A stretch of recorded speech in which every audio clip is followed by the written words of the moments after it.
I always knew I wanted to go into the film business, but living in Detroit, Michigan, a long ways from Hollywood, I had no idea how to get into it.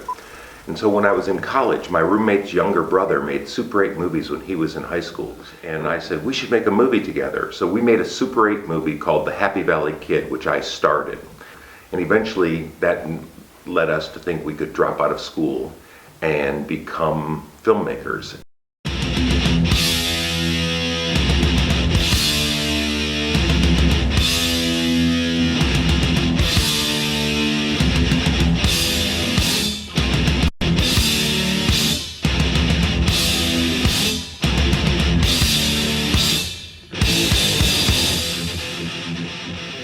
I grew up in a very modest, middle-income area. Probably the closest thing here would be Glen Innes or Avondale, somewhere like that.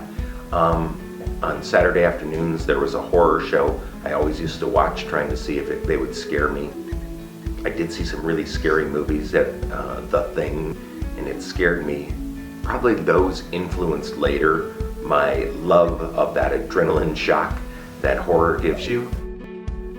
Through research, we found out the best way to get into the movie business was to make a low-budget horror movie which would run in the drive-ins, and so that's what we set out to do. So we made a little short, Within the Woods, that we used as a tool to raise money from prospective investors, and we went around to anybody who would watch it and asked them to invest in our little movie.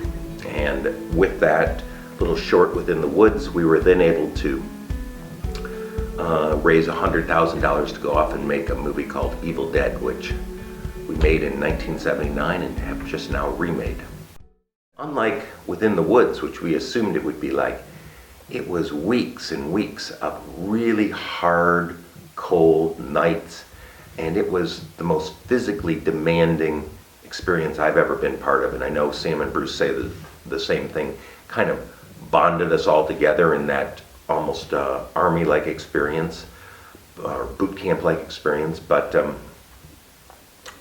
we learned an incredible amount from that, and all the way through distribution. We were helped by an old man who sells movies overseas, and he taught us how to market things, how to go to festivals, how to build a campaign, and so the whole Evil Dead was really like a new college experience.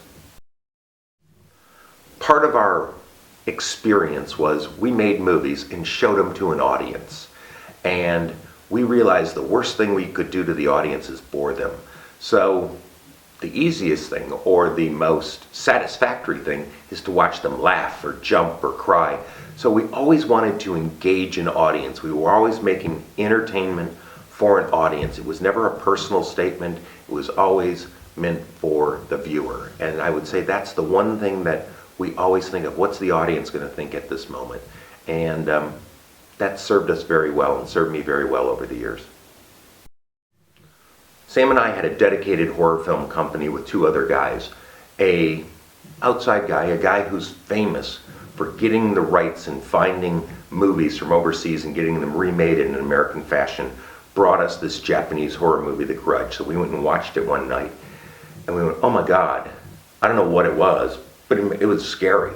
And so we agreed, hey, well, let's remake this for America, and partnered with the Japanese filmmakers and said, hey, but we're going to shoot it in Japan because it kind of works better with that story.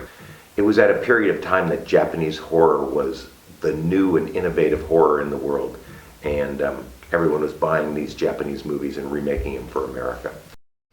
We found our way into television through Universal TV. They gave us an assignment to make 4 Hercules movies, and that eventually led me to New Zealand. As part of Hercules, we were having a 3-episode arc of an evil warrior princess, and named Xena. A guy, John Schulian, came up with that name, and we got the first episode of that and showed it to the studio, and they went, oh, you guys should rip yourself off and make a spin-off right away. We went, really? Oh yeah, we can do that. And so it was actually somebody else's idea to do a spin-off of Hercules, because it had only been on for like 4 or 5 episodes. I thought it was perhaps too early, but they had needs that they needed filled. And then Xena was fantastic. I met my wife, got married, and got to tell the darker stories that I once told for Hercules, because tonally the two shows went together, but Hercules was like the 8 o'clock show and Xena was the 9 o'clock show, and it was a little more adult, and the stories, the character was darker, the stories were darker, and we still told comedies and musicals and all those kind of things, but it was the darker show. So I had a certain love of that show, not just because of personal reasons, but it satisfied some storytelling things that I like better. I had a couple of partners doing TV, so we were doing another show down here, Legend of the Seeker, and I was meeting with Universal Pictures about something else. They said, hey, you should work out of our library and do a new TV show. And a guy who was one of the other producers said, we should do Spartacus in the future.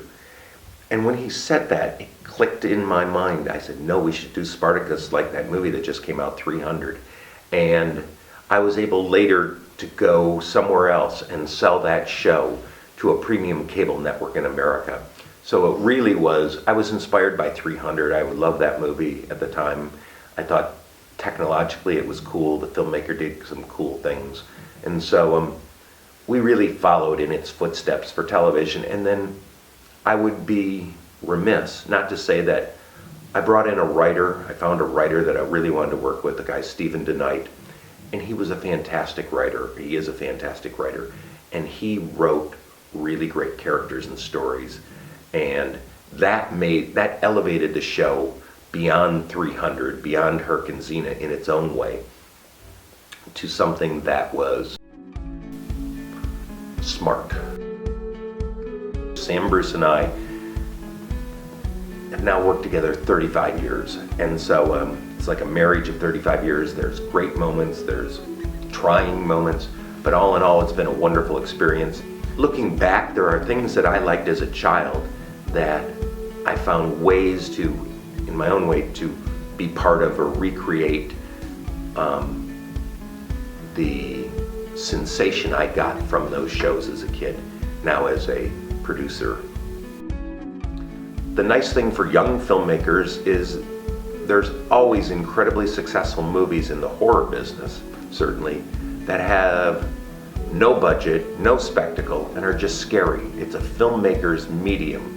And so as long as you can make something scary, you can shoot it on your Canon camera at home or a video camera, whatever you want, and the audience will watch it as long as it engages them and scares them.